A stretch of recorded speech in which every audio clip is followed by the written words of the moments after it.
Greetings, everyone. Thanks for joining us for another episode of our series about restoration and archaeology at Somerset Place. When William Tarlton began his research and restoration project in 1951, he found, quote, a few old plantings in the garden area, notably an old magnolia, a line of offshoot crepe myrtles, a line of flowering quince, and 2 old-type rose bushes, which would later contribute to an understanding of the garden layout, end quote. But the location and arrangement of the formal garden was not known until he excavated the owner's compound. From there, he conducted extensive research into period garden layouts and plantings.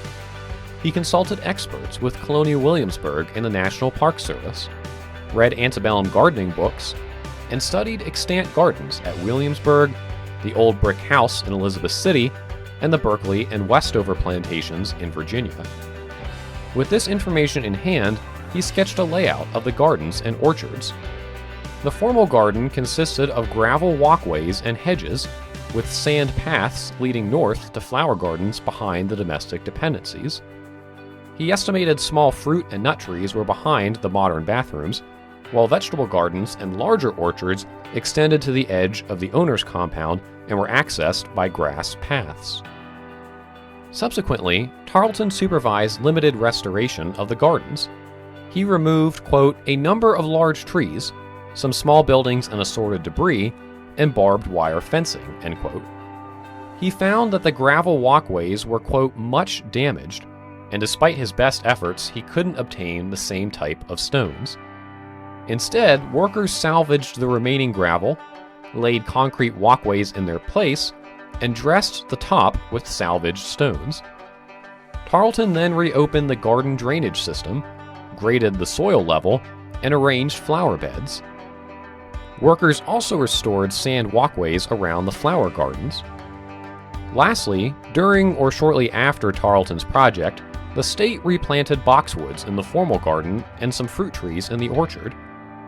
When he finished his project in the summer of 1954, Tarlton had successfully located and restored much of the plantation's built environment in and around the owner's compound as it had existed shortly before the Civil War.